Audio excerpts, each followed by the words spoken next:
அப்போஸ்தலர் 28. அவ்விடத்தில் உள்ள சகோதரர்கள் நாங்கள் வருகிற செய்தியை கேள்விப்பட்டு சிலர் அப்பியுபுரம் வரைக்கும் சிலர் 3ஆம் சத்திரம் வரைக்கும் எங்களுக்கு எதிர்கொண்டு வந்தார்கள். அவர்களை பவுல் கண்டு தேவனை ஸ்தோத்தரித்து தைரியமடைந்தான். நாங்கள் ரோமாபுரியில் சேர்ந்தபோது 100க்கு அதிபதி தன் காவலில் இருந்தவர்களை சேனாதிபதியினிடத்தில் ஒப்புக்கொடுத்தான். அப்பொழுது பவுல் தன்னை காத்திருக்கிற சேவகனுடனே தனித்து குடியிருக்கும்படி உத்தரவு பெற்று கொண்டான். 3 நாளைக்கு பின்பு பவுல் யூதரில் பிரதானமானவர்களை வரவழைத்தான்.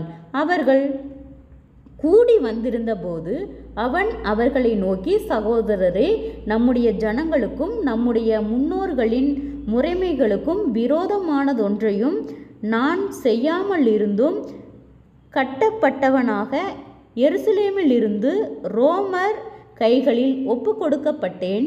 அவர்கள் என்னை நியாயம் விசாரித்தபோது மரணத்துக்கேதுவான குற்றம் ஒன்றும் என்னிடத்தில் காணாதபடியினால் என்னை விடுதலையாக்க மனதாயிருந்தார்கள். யூதர்கள் அதற்கு எதிர் பேசின போது நான் ராயனுக்கு அபயமிட வேண்டியதாயிருந்தது. ஆயினும் என் ஜனத்தார் மேல் யாதொரு குற்றஞ்சாட்ட வேண்டுமென்று நான் அப்படி செய்யவில்லை.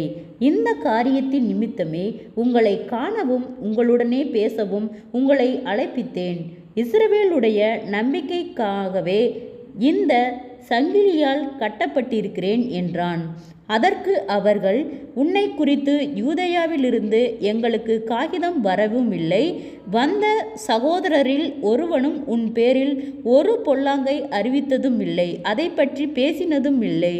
எங்களுக்கும் எங்கும் இந்த மத பேதத்துக்கு விரோதமாய் பேசுகிறதாக நாங்கள் அறியாதிருக்கிறபடியால் இதை குறித்து உன்னுடைய அபிப்பிராயம் என்னவென்று கேட்டறிய விரும்புகிறோம் என்றார்கள்.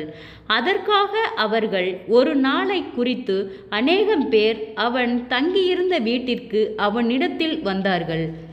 அவன் காலமே தொடங்கி சாயங்காலம் மட்டும் மோசேயின் நியாயப்பிரமாணத்திலும் தீர்க்கதரிசிகளின் ஆகமங்களிலும் இருந்து இயேசுக்கடுத்த விசேஷங்களை அவர்களுக்கு போதித்து தேவனுடைய ராஜ்யத்தை குறித்து சாட்சி கொடுத்து விஸ்தரித்து பேசினான்.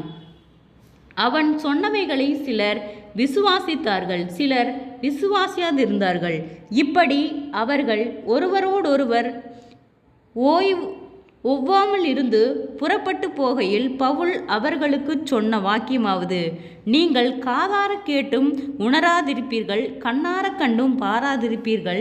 இவர்கள் கண்களினால் காணாமலும் காதுகளினால் கேளாமலும் இருதயத்தினால் உணர்ந்து குணப்பட்டாலும் நான் இவர்களை ஆரோக்கியமாக்காமலும் இருக்கும்படிக்கு இந்த ஜனத்தின் இருதயம் கொழுத்திருக்கிறது. காதுகளினால் மந்தமாய் கேட்டு தங்கள் கண்களை மூடிக்கொண்டார்கள் என்று இந்த ஜனத்தின் இடத்தில் போய் சொல்லு என்பதை பரிசுத்த ஆவி ஏசாயா தீர்க்கதரிசியை கொண்டு நம்முடைய பிதாக்களுடனே நன்றாய் சொல்லியிருக்கிறார். ஆதலால் தேவனுடைய இரட்சிப்பு புறஜாதியாருக்கு அனுப்பப்பட்டிருக்கிறதென்றும் அவர்கள் அதற்கு செவி கொடுப்பார்கள் என்றும் உங்களுக்கு தெரிந்திருக்க கடவது என்றான். இப்படி அவன் சொன்ன பின்பு யூதர்கள் தங்களுக்குள்ளே மிகவும் தர்க்கம் பண்ணி கொண்டு போய்விட்டார்கள். பின்பு பவுல் தனக்காக வாடகைக்கு வாங்கியிருந்த வீட்டிலே 2 வருஷம் முழுவதும் தங்கி தன்னிடத்தில் வந்த யாவரையும் ஏற்றுக்கொண்டு மிகுந்த தைரியத்துடனே தடையில்லாமல் தேவனுடைய ராஜ்யத்தை குறித்து பிரசங்கித்து கர்த்தராகிய இயேசு கிறிஸ்துவை பற்றிய விசேஷங்களை உபதேசித்து கொண்டிருந்தான். செபம்.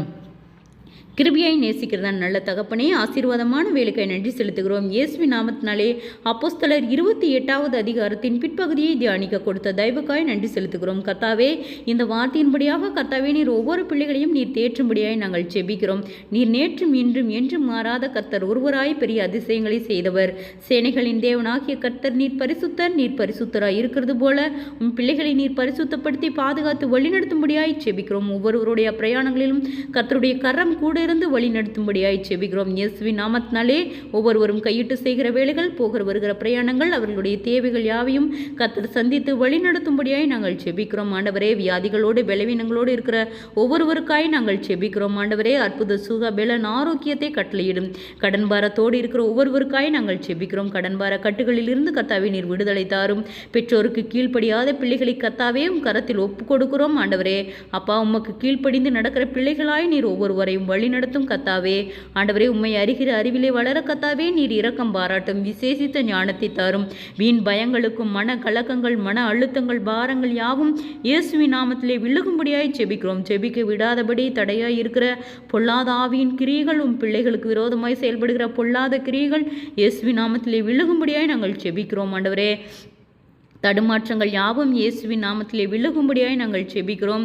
குறைவுகள் எல்லாம் கிறிஸ்து இயேசுவுக்குள் மகிமையால் நிறைவாக்கப்படட்டும். ஆண்டவரே, சோர்ந்து போன ஒவ்வொரு இருதயங்களையும் கர்த்தாவே நீர் பலப்படுத்தும். தற்கொலை எண்ணங்களுக்கு நேராய் போகிற பிள்ளைகளை கர்த்தாவே நீர் விடுதலையாக்கும். ஆண்டவரே, ஒரு ஆத்துமாகிலும் வெறுமையை போவது முடிய சித்தமல்ல கர்த்தாவே.